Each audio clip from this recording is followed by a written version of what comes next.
All right, passing it to you, Stephanie. Thank you much, Kelly. Good afternoon. My name is Stephanie Bracely, and thank you for joining me in this session.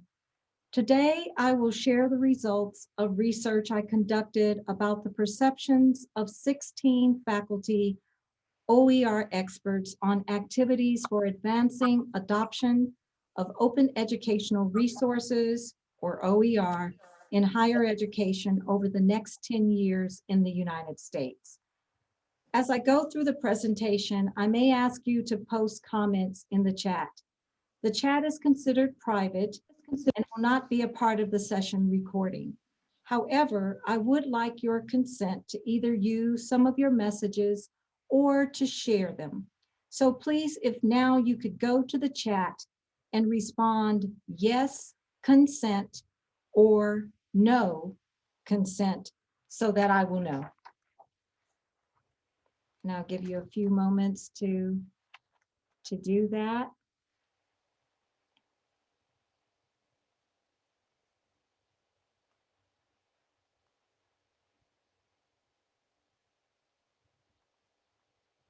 Perfect. So before we get started, I would like to know your role in the institution. At the very top of the chat, I posted a URL. Could you please click on it and go to who are you and type in one of the answers, either faculty, librarian, designer, administrator, or other, or you may select your own, but use no more than 20 characters.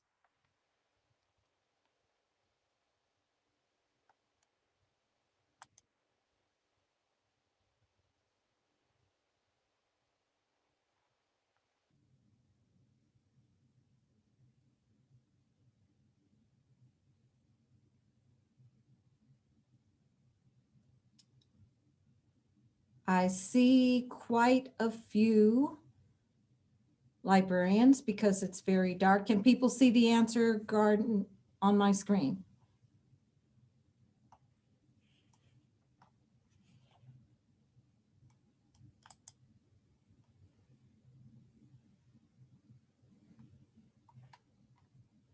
If someone could unmute and just say yes, because I don't want to get off of this screen, but Yes. okay, great. So it looks like there are at least librarians and faculty and a few others. And, you know, on our campuses, there is a wide representation of institutional roles that are needed, which really speaks to the need for advocacy from all areas of an institution. I serve as the library dean at an academic library at a public university here in California, but I work very closely with my library faculty colleagues, faculty in the other colleges and across my institution to advocate and advance OER on our campus. It really takes a very collective effort to do that. So I'm going to now return to my poll and we'll get started. I undertook this study to better understand from the perspective of faculty OER early adopters what they thought was most needed to advance faculty adoption of OER over the next 10 years. To do this, I asked them to first identify activities and then to determine which they felt were highly important and which they perceived most likely to be implemented. The 16 faculty experts who comprised the OER panel were taken from volunteers who were either peer mentors or, peer editors from Merlot, the Multimedia Educational Resources for Learning and Online Teaching Group, or from a group of campus coordinators in California for Bill AB 798, a program which addressed textbook affordability. The expert panel was comprised of faculty from 2 and 4-year schools.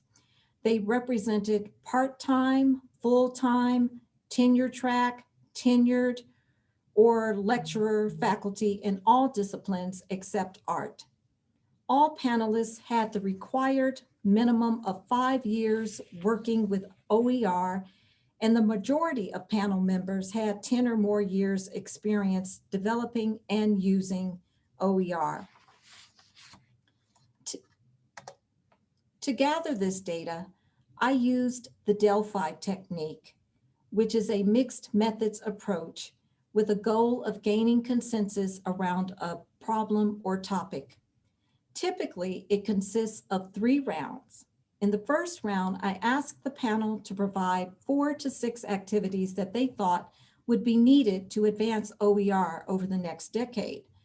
The expert panel identified 35 activities that I organized into 9 themes. In the second round, the faculty experts were asked to rate these activities for high importance and high likelihood of implementation using a Likert scale and scoring the median and interquartile range respectively for the responses. And then in the third round, the expert panel was given their individual scores and also the scores of all of the panelists for degree of importance and likelihood of implementation. They reviewed their own scores and they changed them as they desired, but they did not have to change them. I grouped the expert panel's 35 activities into these 9 thematic groupings. Next to each grouping are the number of activities that fell into those categories.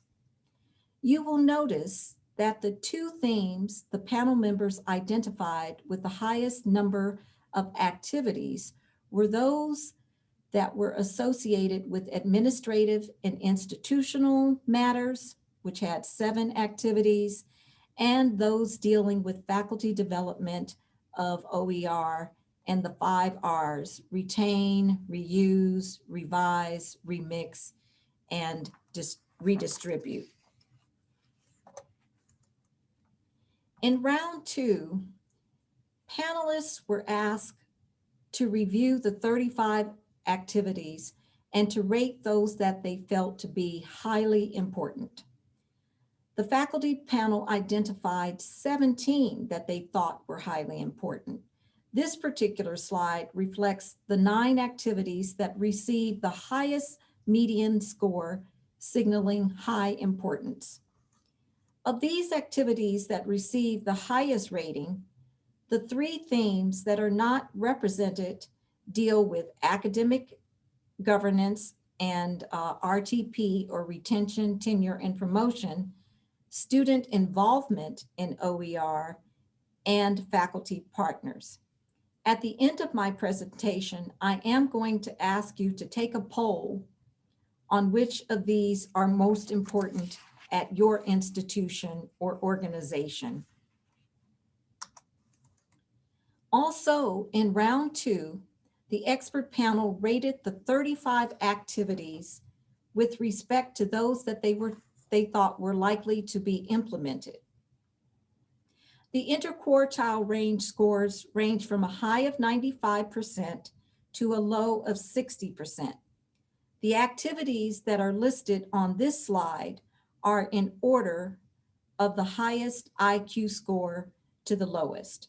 So providing access to high quality peer-reviewed OER materials they felt was the most likely to be implemented, and adopt open pedagogy practices, they thought, while it made the list, it was least likely to be implemented. I did find it interesting that adopt open pedagogy practices was listed in the top 9 activities for high importance, but it received here the lowest score for likelihood of implementation.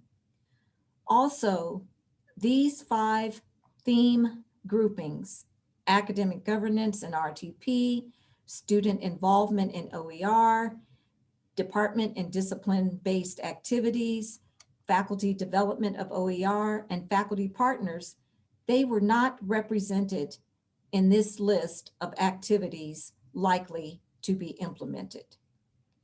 It is interesting that the department and discipline-based activities and faculty development of OER, those activities in those two groupings, although they were not represented in this list among those that faculty thought could be implemented, they did come up on the list of those activities that they were felt to be very important. So that was a little bit of a surprise and what does that mean to me? Finally, in the third round, the expert panel was given their individual scores and also those of their fellow panelists for degree of importance and likelihood of implementation. When reviewing their fellow OER expert scores, they could change them. And so of the 35 original activities that they identified as being needed to advance faculty adoption of OER, at the end of the day, these were the 6 activities that the panel could agree that were both highly important and had a good chance of being implemented. So I was very surprised that out of 35, only 6 made it to this final list. And also, with the exception of the activity institutional support for OER learning communities, providing that, the other 5 activities on this list were ones over which faculty perceived they have some direct degree of control. I began this journey to find out directly from faculty engaged in OER creation and use for many years what they thought needed to be done to advance adoption of OER. Looking at this through the lens of importance and likelihood of implementation, I did find some answers.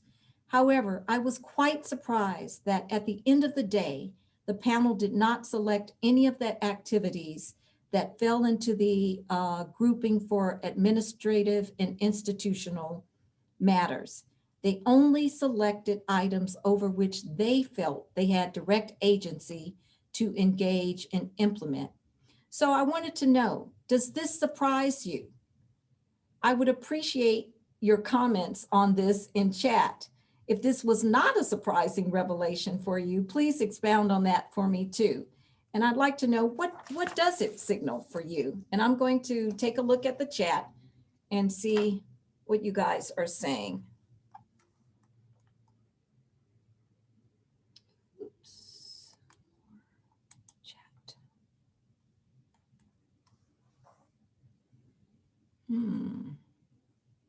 My chat is supposed to come up and it is. Okay, there we go. I had to click. Okay. Oh, not surprising. Okay, not at all surprising. Faculty autonomy is prized. One person, they're coming so fast.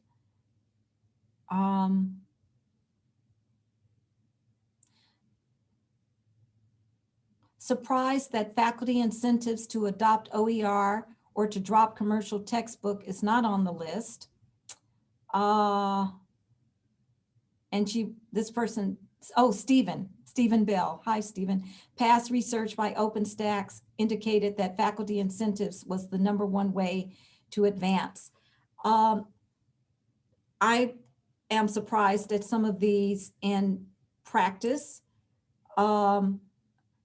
One person says it's not surprising our administration has been difficult to get to throw their support behind OER. Another person is not surprised few institutions have participative governance and it greatly stifles any kind of creativity or change. So, you know, it really, what I am finding is that the institutional context under which faculty operate really makes a difference in what they do, what they have agency to do, what they feel they have control to do.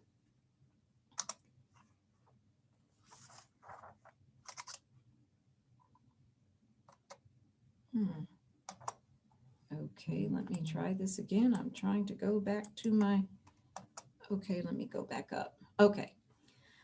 There were several other findings from my research that I wanted to share.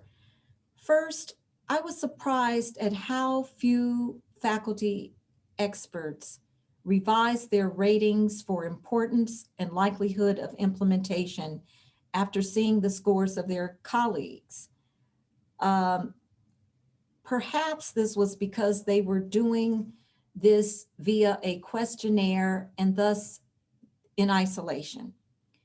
If I had to do this over again, I really would like to see this Delphi done in a face-to-face setting, which some Delphis are done in that. More recently, they've been done in a questionnaire format. But I think having faculty there to interact and to share the pros and cons of the reasons why they rated some things in the way they did would generate more change.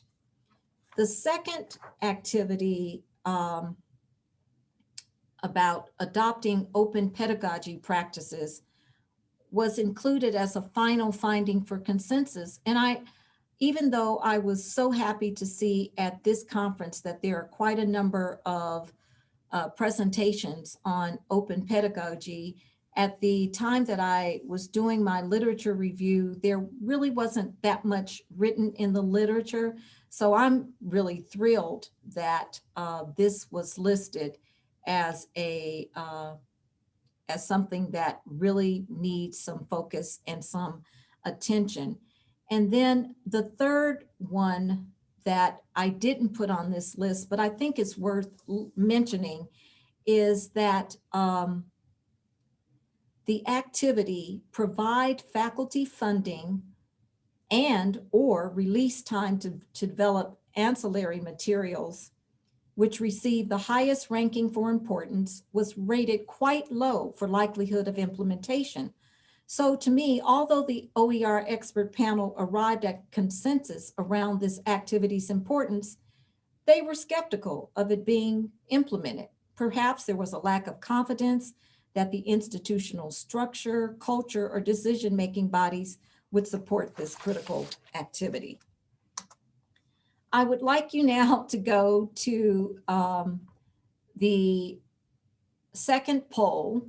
If you go to this link and vote on the 2 activities that were in those 9, which you think will be could be implemented.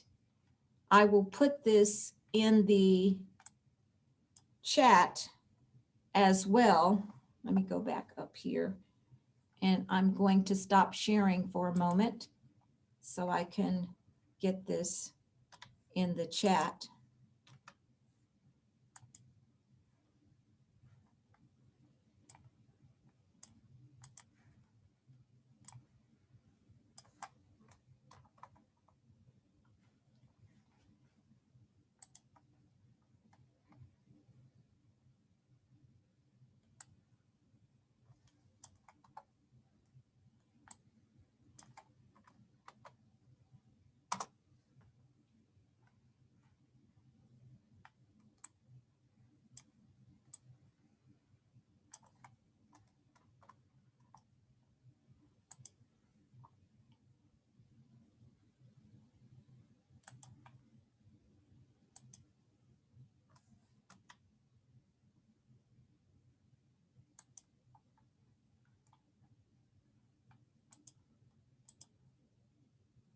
Wow.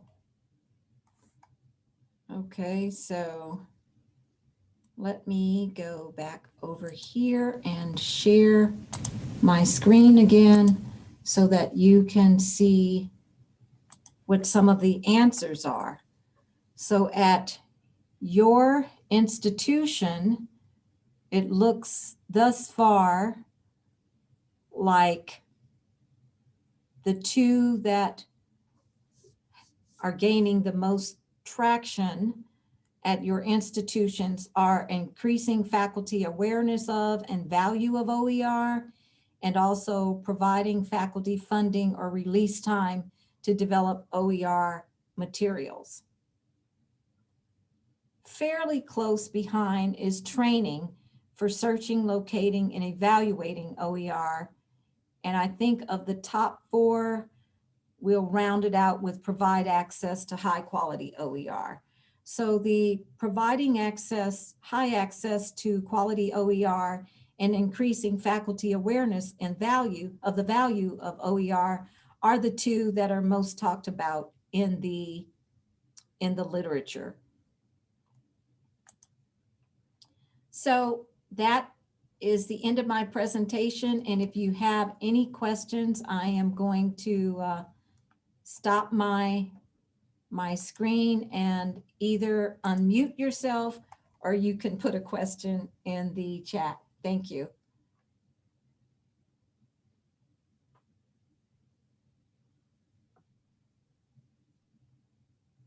Any questions?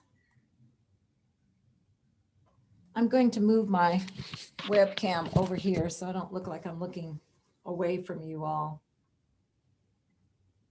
I did catch some questions earlier. Will I can post them again for you. Yes, please. And there also is a question, will the slides be posted?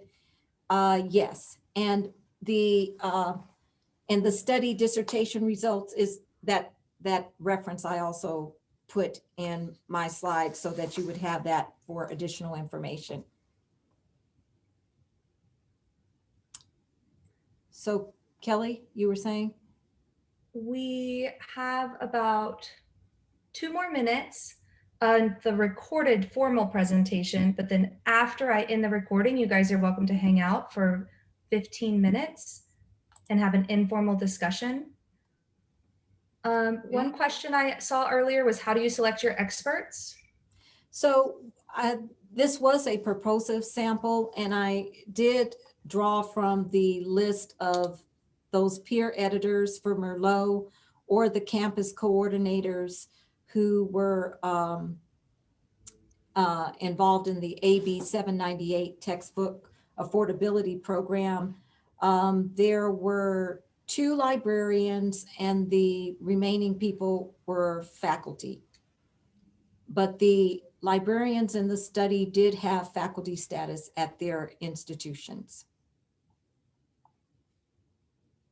If you have other questions, just go ahead and unmute yourself and I can answer. We have 1 minute of formal recorded time.